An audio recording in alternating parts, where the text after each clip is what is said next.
It's always the problem, and we come in as coaches with what I call outside eyes, right? We can see stuff in a snap because we know, like I talked to a lot of businesses and I got my little saying, I go, well, they're doing all the wrong things.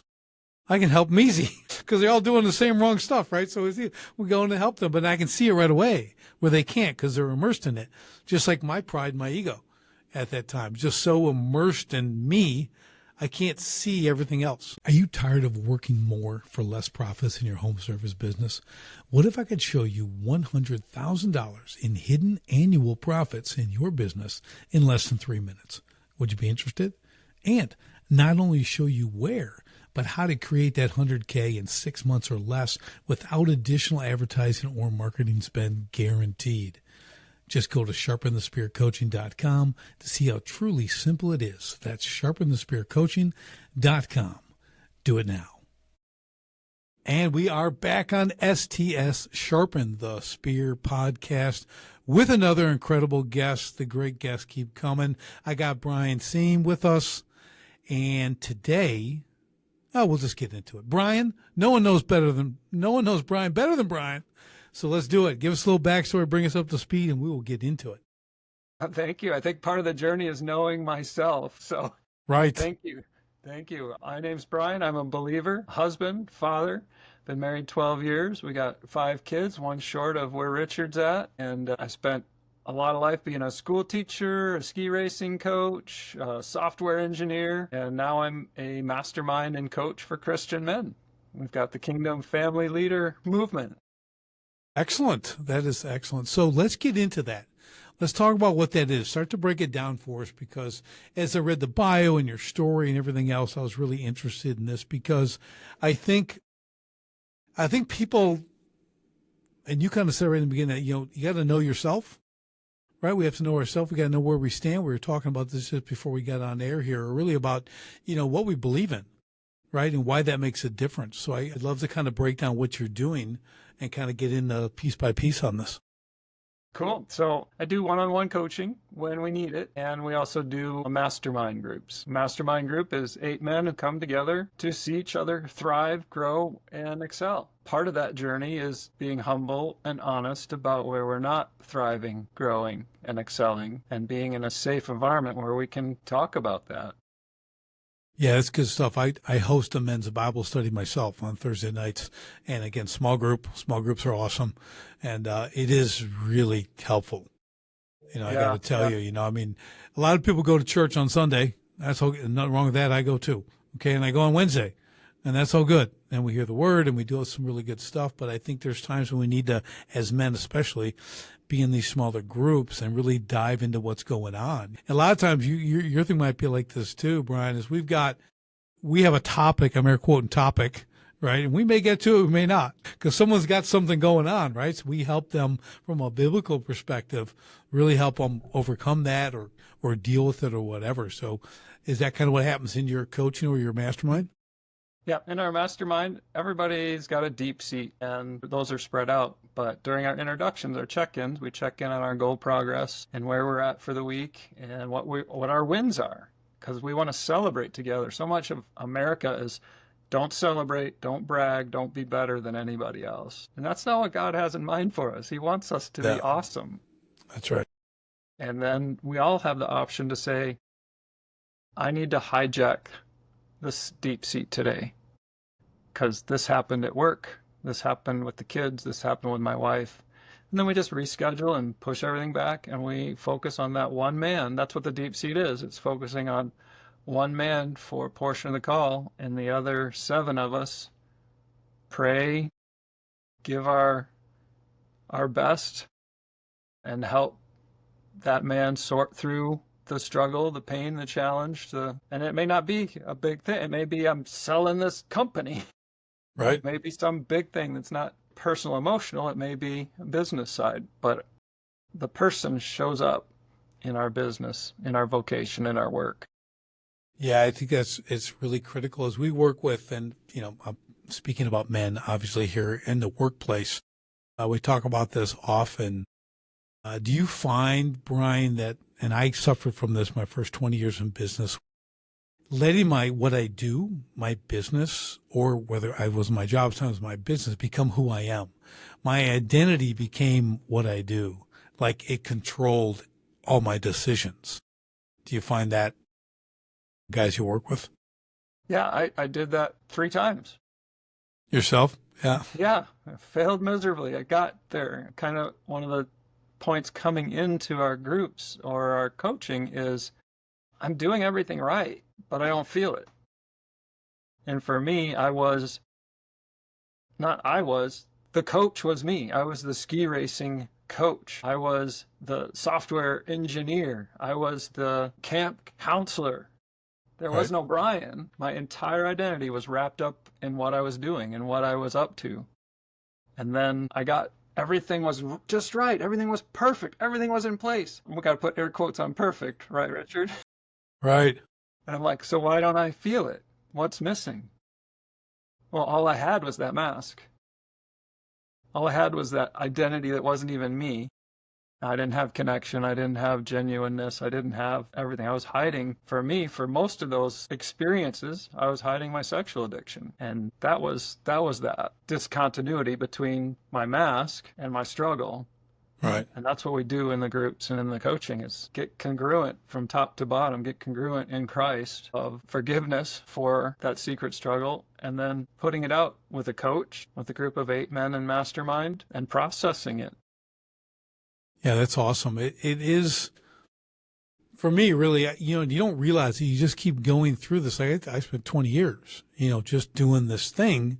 I'm this. Yeah, I was a U.S. Marine. I was a Marine I'm still a Marine, right? Because once a Marine, always a Marine. So you have that tag on you. I was a boxer. I was this. When I was a boxer. Then I'm doing my business, and I'm a business owner now, and I do all that. So yeah, it took quite a while. It took losing everything for me, similar to kind of your story. It really took me losing everything, my home, my business, the whole thing. I relocated, all that, to start over and go, well, that was kind of a problem. You start to realize when you get that time to look back that you're making decisions based on that, right? They weren't Right. business decisions. You said they were, but they're not really business decisions. They're things to inflate your ego, right? They're ego driven. They're pride driven in a really big way, right?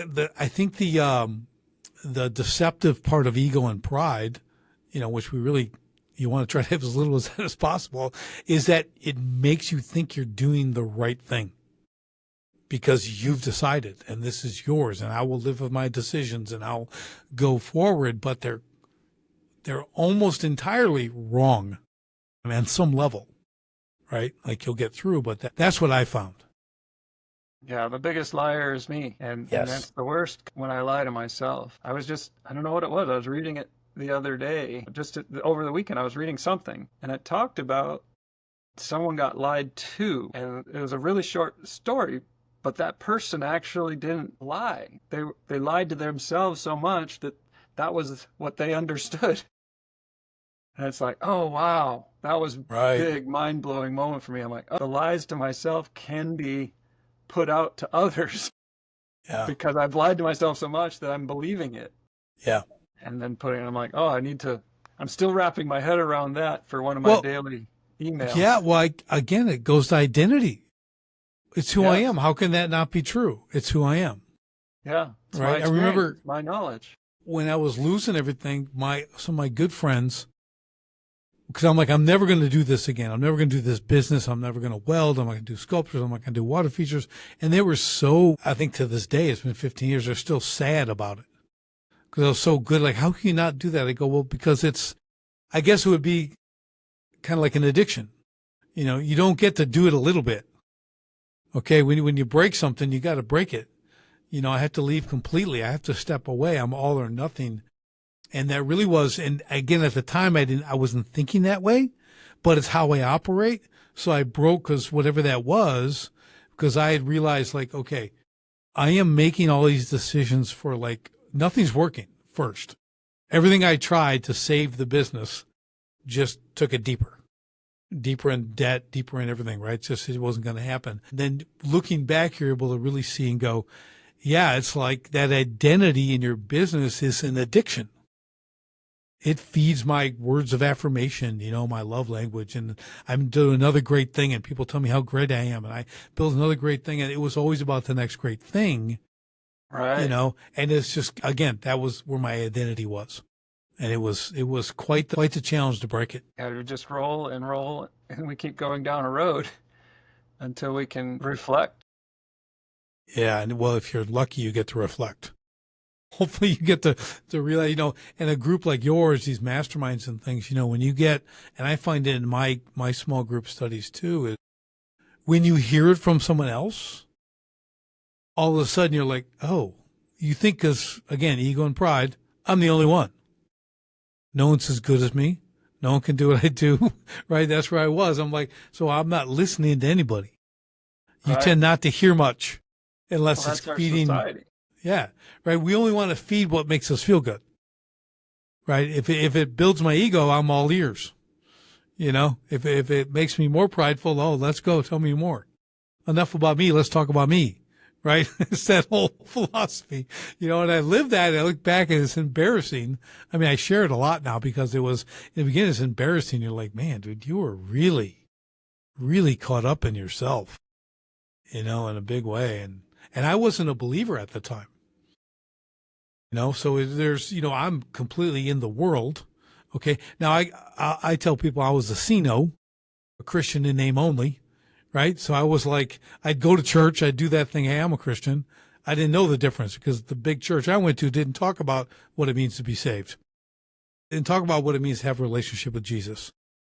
Strange. There's 1,000, 1,500 people in here and you don't talk about Jesus. It's kind of odd. That's the scariest thing, Richard. That's Yeah. the scariest thing. Yeah. And it's prevalent. I It's was prevalent. raised Lutheran. I was confirmed. I got caught in my addiction at 35. Either I was saved at confirmation time, I don't think so, or I was saved when a couple came alongside me at 35 when I was facing losing my job, losing my life, losing, like you said, losing everything and starting over. And they said, well, are you going to heaven? And that's in the footer in my email. You probably saw that. If you were to die today, are you going to heaven? And I said, well, except for this sexual addiction issue, I think I've been pretty good. So yeah. So they walked alongside me for a season there, and that's when I became saved. And it's my parents. We went to see a name. Yeah. Yeah. I think when I always start with that, are you a good person? Everyone's going to say they're a good person. And then you walk through performance. Yeah. It's like, okay, well, I'll take you through a few steps here and show you. No one is. That's the thing. We have to understand that. And I know this is kind of just people listening like isn't this a business podcast? Well, it is, right? And that's what we're doing. And every now and then we're going to get it. We're going to have a guest like you, Brian, because I think there's times we have to take and dive into this. Now, the beautiful thing about podcasts is they can just turn it off. Okay. And people probably already have. And it's okay. It's okay. That's what it's all about, right? So I'm good. I've turned off lots of things myself, and it's okay. But I think it's important once in a while to really kind of set some foundational things, like in transformational things that happen in our lives along this business journey. Like for me, it's been 35 years in business. I was 39. What was I think the years get away from me. So that was like last year, 39. Yeah, 40. Yeah, something like that. I had my first at 39. I had our first shot at 39. Okay, and then 4 years later, lost everything. So whatever I was, 43. And I'm a CNO. And then we move. I'll share the story really quick in case people haven't heard it. And I'm emailing the pastor one day. I'm sitting on my computer. My wife walks up and goes, "What are you doing?" I go, "I'm emailing, Pastor Tim." And she's like, "About what?" I go, "Well, about being saved." She goes, "Well, what about it?" I go, "Well, everyone's got this date. Everyone's like saying, because now we're around all these believers, right? Like churches that I'm like, I don't understand. I don't have that. I don't fit What is in. that? Right? Like, what is it? Like, what is that? And I go, "What, you have a date?" She goes, "Well, yeah." And she gives me her date. I go, "Well, see, you got a date. I don't have a date." And I'm like, this was her response. She looked at me, she goes, "I don't even know you." Okay. And we'd already been married for 10 years. So I'm like, well, that's what I'm trying to figure out here, And then the good and bad thing was that particular pastor, he was kind of a seminary guy and everything else. So way too detailed of an answer. He's going into all this stuff, totally loses me. I'm like, okay, now I'm just completely confused. Didn't really help me. Okay, so I went to someone else, and then got shown, now I know, right? And now I understand. Now you start to see things completely different, right? So the important thing was like the whole point of that was like, how do you go to church for all these years and not know if you're truly saved? Because you must be born again. That baptism in the Spirit, you have to have that. You don't just get to go. That's like, what's the saying? That's like standing in the garage and saying I'm a mechanic. Okay? That's like being in the house of God and saying you're a Christian. Well, that doesn't work that way. Right? So it's kind of important. So I just want to throw that out there so you kind of give you a little context on me as well. But with these groups, when you're working, let me ask you this, because I think what happens is, or actually what I'd like you to kind of share is some general outcomes, right? Because I think people think it's this complicated process, right, to kind of understand this. And it truly isn't. The gospel itself is incredibly simple, right, in what it is. But what is your experience with when you're taking guys through this kind of stuff, these realizations, if you will? These scales coming from the eyes, maybe they're seeing this, or maybe they're just being redirected, or they've backslidden and moved forward. What does that look like for you? A lot of times they come to the group, like we said before, I've done everything right, and yet I don't feel it. And that feeling comes from the connection. The lack of feeling comes from the mask that we've been wearing. My previous coach is primarily a business coach, but everybody he takes through, he gets to a point sooner than later, hopefully, of, are you ready to work on you? Because you're the business. And that's why I picked him, because we had been colleagues in a mastermind for years. But in mastermind, it's really that opportunity to a mastermind, and a lot of people don't even know what that is because of the world today. Masterclass this, mastermind that. For us, a mastermind is a group of individuals highly motivated to come together to support, encourage, challenge, and live together on the same page. So sometimes we don't even know the impact that we make. One of the guys in my mastermind group years ago came in with he's working on his weight, and he came in and said, well, I didn't make my points this week. We did this, and ha, ha, ha. And I was like, what's so funny about that? And that was his biggest impact he got in the mastermind. He was there for a short time because of some other circumstances, but that's not what I pictured. Right. He made some great victories in mastermind, and realizing he needed to quit his job and move to a new one at a higher income so that he can grow his coaching and mastermind business. I thought that's the biggest thing he got out of this. Yeah. But what he got was, I was solid enough, and it could have been anybody in the group, because I'm not the coach in the group. It's a mastermind. We're all serving each other. And I said, what's funny about that? So when I went back and he told me the story, I'm like, wow, just that amazing small thing was the big thing. And if we're not in an opportunity to come together, you don't get those opportunities to do that. America says you got to do it by yourself. You're a man. You've got everything under control. You got to look good. You got to wear that mask. And until we can get past that, we can't be like Richard. We can't be like Brian. We can't. You and I are here. Right. Sure, we're broadcasting this and somebody's going to get benefit from it, but the person in front of us, we got to be intentional of how we do that. And that's what a mastermind is, intentionally being with 8 people and intimacy. Yeah, it's really important. I think the accountability aspect, accountability is great at all different levels and different things, but I think when you're dealing with this, like you said earlier, and I know this from all the clients I've coached right in business, is the entrepreneur, otherwise known as the individual, right, running the business, we're always the problem. We're always in our own way.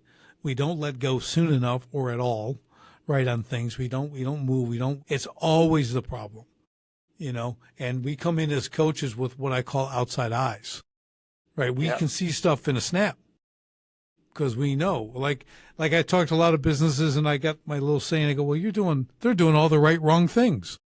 I can help them easy because they're all doing the same wrong stuff, right? So we're going to help them, but I can see it right away where they can't because they're immersed in it.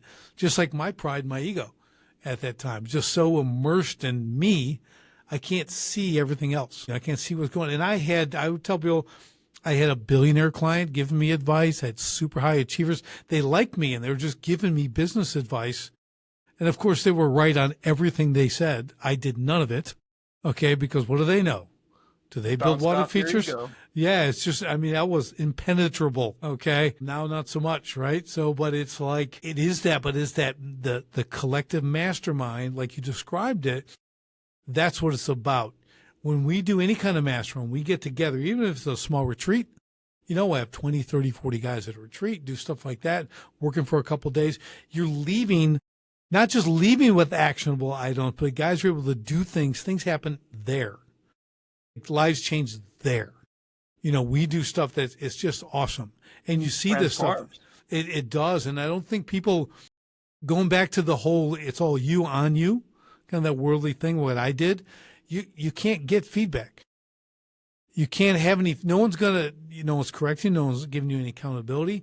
No one is saying, hey, I see the speck in your eye because I had a log, but I've removed the log, and I want to help you now when there's only a speck in your eye because I can see clearly because I've been down this same road. You got to let me do that. You know, so I'm just here, brother. I'm seeing you do this and this and this. And they're like, I am? Yeah, dude, you told us last week you did this and this. I'm just saying, man, that's where I was. And then I went off the cliff, you know, because no one came alongside me because I wasn't listening. So we're here to help you now because we can be delicate and take that speck out. A log, you got to yank that out. So I like to use that kind of analogy, if you will, to help people understand the need for that group, need for that mastermind. You know, they have even in business, I call it it's your private advisory board. It's your board of directors. Right. You know, that's what I call the mastermind. Yeah, often. It's your personal right? board of directors. Yeah, it's important because you need the insight. You know, and I think that's where we fall down so many times because we're just unwilling. You know, it's not socially acceptable. We need to break that and be like, do I want to be social media or do I want to be Brian? Do I want to be real? Or do I want to be what the world paints as a picture of what a man's supposed to be? Yeah. So on that point, Brian, like, so there's like you go to I'll call it the beta side, okay, where you go too much over on the sensitive side. You're kind of whatever. I'll say the derogatory terms, but you know, you got to be careful because we're men, right? And we have a role. We're providers, we're protectors, we're priests. Right, in our families, everything else, we have to do these things, right? And there's expectations for that, but it's blending that with the other half, right? Yeah. Whether it's with the spouse, your life, and having some sensitivity, right? Understanding who we truly serve, right? We need to know these things so that when we go forward, we're making decisions based on completely different criteria. As we do in business too, you know, what are you actually making that business decision based on? You know, where's your foundation? You know, we talk about that a lot, especially using biblical terms. Okay, well, I'll have a discussion with someone, whether it's on morals or whatever, like, well, where do you begin at? Where are you coming from? And they go, well, what do you mean? Like, well, where do you start? Where did you come up with the idea that your morals are your morals and hers is hers and his is his? And they can be whatever they want. Where'd you get that from? I mean, because if we're speaking morals, it seems natural to me to think there must be a moral giver. So who gave your morals? If you're just thinking them up, I go, they're not morals. They can't be. Right? If everyone's got their own thing, it's like if red light, green light. If a red light to me means green, it means stop to you. Bad things are going to happen at the intersection. Okay? Because we're all making our own decisions. You know, no one set a standards, you know, so I try to go back to where you are, right? Where are you coming from? What's your foundation? Do you find that to be kind of an issue too? Or are guys pretty much kind of near the same page in your mastermind? Yeah, it comes up quite a bit. And I think my pastor pulled it out 6 months ago about my truth.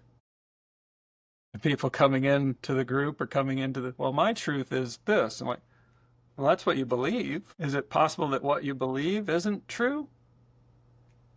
Because that's the whole coaching process, right, Richard? It's taking this conditioning, all of our beliefs that come in, all of our rules and roles that we've created, and then all of our behavior because of that, and being able to reshape that box and question that. But my truth, there is no my truth. I pray that some of the things I believe are the truth, and I pray that if they're not, help me find the real truth. But coming in It happens all the time, even after they've been working.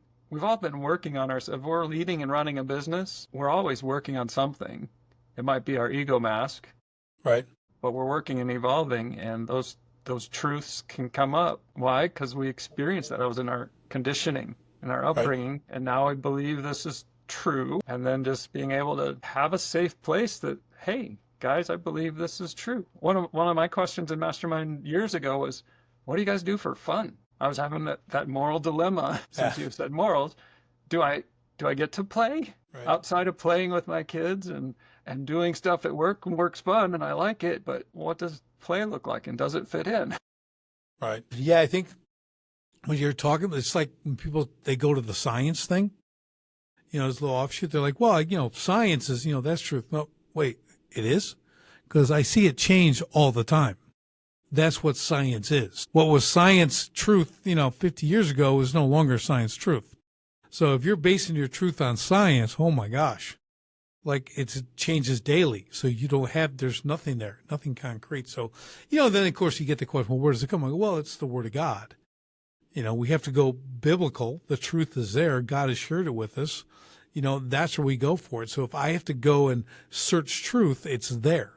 That's where I begin. That's what I do. My daily reading, my daily studies, everything I'm doing there to seek out. My prayer, my relationship with Christ is building that relationship, strengthening that so I can understand truth. And it's God's truth. And that's where it has to begin for me as a believer, of course. But I try to direct other people into that direction because it's concrete. It is, it was, is, and will be. It doesn't change. God doesn't change. People say that was cultural. This was this. No, that's not it. The principles and the truth, because, truth is Christ is truth. He's Right. the way, the truth, and the life. So there you go. People, we have to have a reference point to go to. So if people are listeners going, well, all right, well, if nothing's true, then what? I got nothing. No, you do. There's a way. It's here. It's in the Bible. Okay, Old New Testament, these principles are there. You can see them clear as day. When you're reading, right, you can apply them. Like I said, they work. When applied, they work. Our blessings are within God's boundaries. And he creates these boundaries, otherwise known as truths. Okay, this is part of the truth thing. And when you operate inside that truth, that's where you're going to see your greatest growth and your greatest blessings, both for you, your family, your business, everything around you. That's been my experience. Okay, and others, okay, we talk to, but I've never seen anyone who's like really spent time discovering the truth, living in the truth and all that, where their life just goes off a bad cliff, right? It always seems to get a lot better. I don't know if that's coincidental or, I'm being a little sarcastic, but I'm just saying that it's like, it seems to work every time they try it. I think one of the things we need to be careful there is it still has bumps. Because, like you said, science isn't truth. I'll add to that, science is the pursuit of truth. And when we're following God and we're doing everything as right as we are capable of doing, things are going to get better. But a lot of Christians, and even I felt this way, is like, once I get there, everything will be just great. Yeah, you're going to be bummed out. You're going to be bummed out if you think that. Exactly. It's still earth. Satan still has a presence down here. Your understanding's different than my understanding. And when those differences of understanding are farther apart, there's going to be damage. There's going to be collisions between individuals, between cultures, between people. And we need to be open to that, to seek to understand it, and I like our pastor's been preaching this last year and a half. That's phenomenal. I was about to leave the church, and then he started preaching. I was like, great, this is cool. Did he get saved? Did he get saved? I don't know. He was doing the same thing every week, and then he started. It was 2 years ago now, I think. But the world sees church as behave, believe, belong. You got to behave, and then you got to believe like the church people, and then you can belong. So he said that's upside down. Yep. Jesus says, belong, believe, behave. And I don't even like keeping the word behave there. But our actions are going to transform. Yep.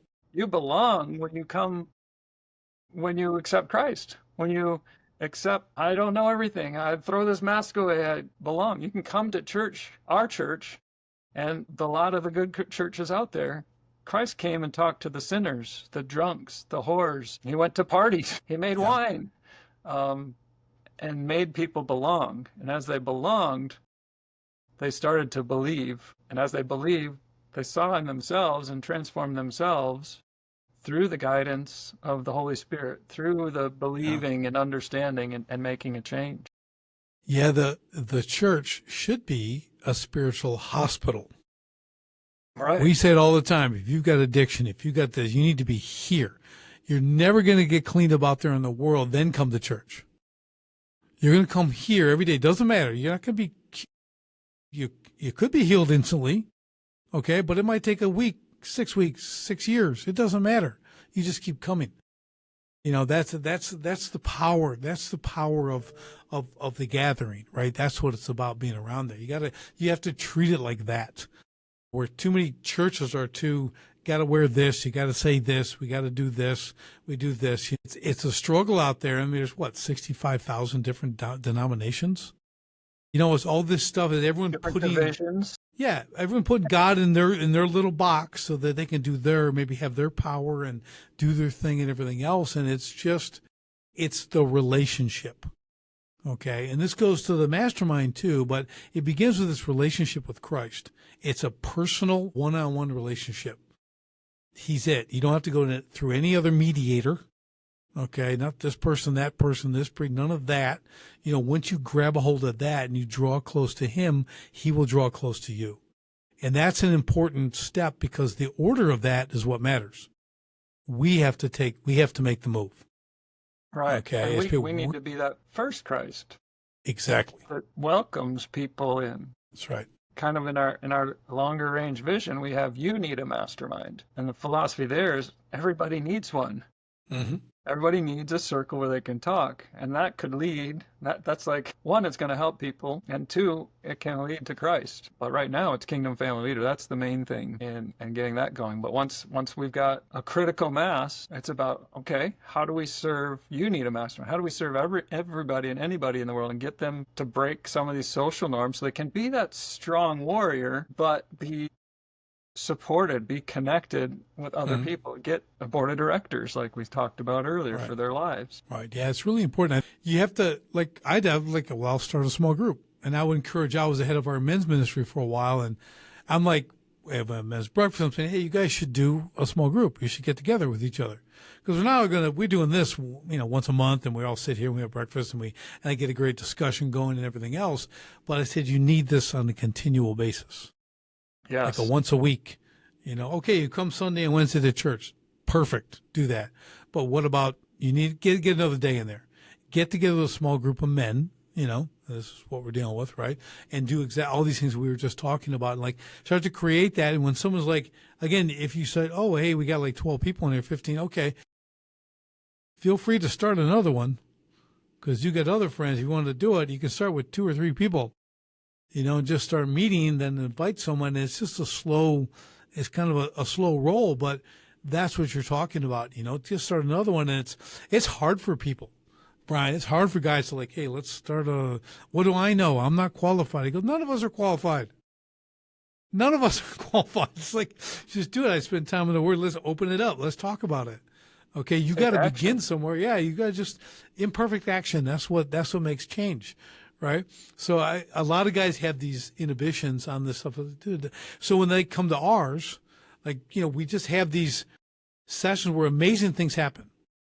Like someone comes and they're breaking down, like, man, I can't do this. And they're standing up and leaving and say, no, wait, come on. Can we just pray for you before you go? And then we got to pull him back from the door. He's literally at the door. Bring him back, pray for him. He sits down, stays another hour. Okay. And we work through all the stuff, because we just had that. Yeah, you can leave, but just let's pray for you before you go, and it's changed this person. All of a sudden there's brothers, and we're men, we're not, there's everything from Marines to whatever you want in this group. And it's like, we're men, but we do this. We understand this connection, because all the stuff that we have on the outside doesn't matter. right? So we got to help you in right where you're at now. And that's the beauty of these small groups and these masterminds is you get to be this, it's an individual connection with each other, and you really can lift them up. I love it. Person to person, really getting that intimate connection. And it takes a few months in a group, in a mastermind to really get there, unless you're completely broken when you come in. Right. But being able to be there and see the experience of the other men in the group, particularly if there's a group already in existence, it's like it goes faster because you see the example. But the trust, the whole story is a big part of it. I remember in the first mastermind I was a participant in, it took a while, but after a few years, the facilitator, manager of the program, we had 10 different groups of 10 men. And we were really like, we need to get into everything, all your money, all your relationships, all your expenses, where are you at completely? Because then when we're talking to you in the group, talking to me, when they're talking to me and they have all the information, they can follow the Holy Spirit and be informed and inspired. And it was humbling for me. I was in some blessed groups because half the group was worldly more successful than I was. Sure. And yet spiritually, they were more successful than I was. Yeah. So it was really a good mastermind experience for me to be there and be present with these guys and be humbled that these millionaire, multimillionaire guys are like, well, Brian, how are you doing with your wife? What are we going to do about how you shouted at the kids? And just being vulnerable and supported. And then the stories after the questions are, well, when I was yelling at my kids. Right. Or when I divorced my first wife, we've all got something. And until you get it through your head that you got something and everyone else does too, you're not going to let it out. You're going to try to keep that mask up, keep that strong thing up. You know, it reminds me of one time we had a evangelist come, and he's great, right? So he's visiting, it's like a Sunday evening, Sunday day, maybe, I can't remember, but he's calling people up like to the altar. We're doing all this stuff, right? And all of a sudden, and I sit in like second row, right? So I'm sitting, I'm looking in the whole front of the church. People are on their face. They're crying. I mean, I'm like everybody.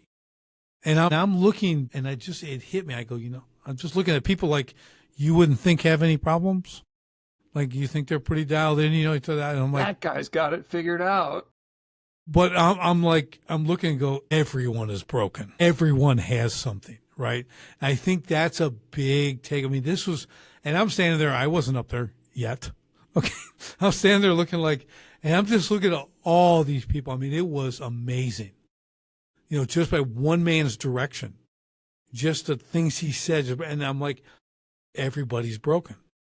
Like that is the world. That is what we live in. That's who we are the heart's above all wicked, right? I mean, we know that's what we are. So there's no perfect people by any stretch, never will be. There was only one. Okay. And that was Christ. But other than that, we're all got issues, and people you look at might be all together. Again, that's outside.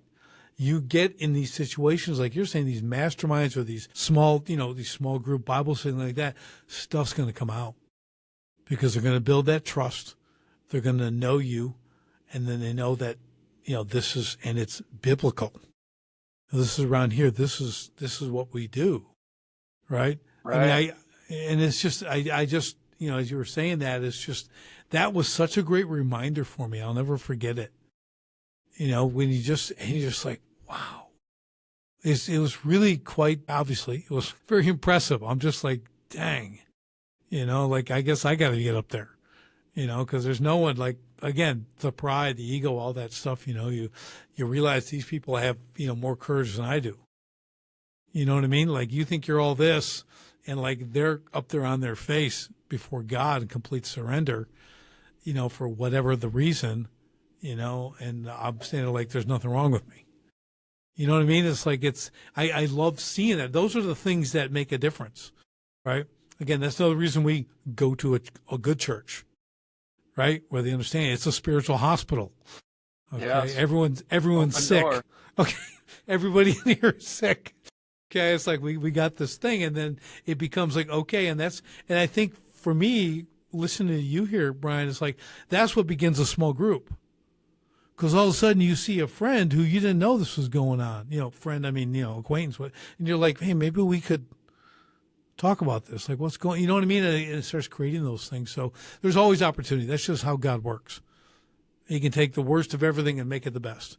He can turn it for good. Yeah, that connection, that reaching out. We've got a handout that we have as a lead magnet, and it's the 248 mastermind strategy. It's 2. I'm going to reach out to one guy. Yep. And start having a conversation, set the context that it's not just coffee. I really want to get to know you. And then those 2 guys go out and do the same with one more, and then bring all 4 of you together. Do that coffee thing, but it's not coffee. This is mastermind. It's digging deep. Right. What's going on in your house? What's going on in your business? What's going on in your mind? What are your secrets? And then you 4 go out and get 4 more. Now you have a nice size group, an 8-person mastermind group. Because not everybody's going to show up every time. Yes. You got to be there. You need more. You got to be there. You got to connect. Yeah. It's not a fireside chat. It's not a water cooler chat or copy room chat. It's life connection. It's like God's image of church from the book of Acts. We come together. I love it. I love it. Well, Brian, we've hit some really good stuff in this. This has really been great. So how can people get in touch with you? I know you coach. I know you kind of put together these masterminds. So how can people connect with you? Probably the best way to go is with our Kingdom Family Leader Assessment. It's a set of, I think, 25 questions, kind of looking at our 3 areas of the kingdom leadership process of blessing yourself, expanding your territory, and serving his kingdom. Getting that resource, you can fill that out and see where you are, see how you score on that, and find a way to find a inspired place where you can increase that score and work on it. That'll get you on our newsletter and get you connected with us, and you can find it at kfl.vision/assessment.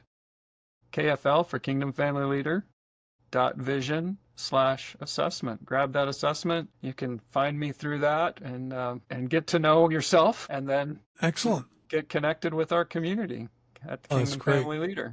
Excellent. Well, that'll be in the show notes for sure. So take a look at that. And guys, definitely connect with Brian. If this is maybe on your mind, maybe this is kind of that final catalyst to get you to take those steps. It's really good. But if you've been in business for any amount of time, you know the power of masterminds. Usually that when people gather together and you're all on that kind of on the same mission, rising tide lifts all boats.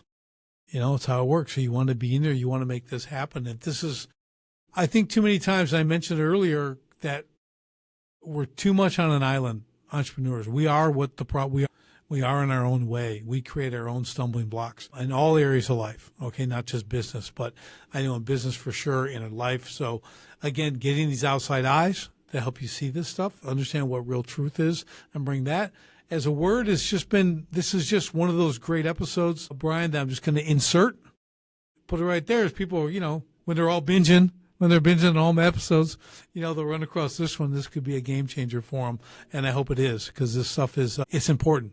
It'll make a difference in how you run your business, how you run your life, all aspects of this. So this is a good one for the books here. And with that, thank you, Brian, for being on with us. We appreciate everything you've shared, and we'll see everyone on the next STS podcast. Thank you, Richard. And don't forget, revenue feeds the ego, profit feeds the family.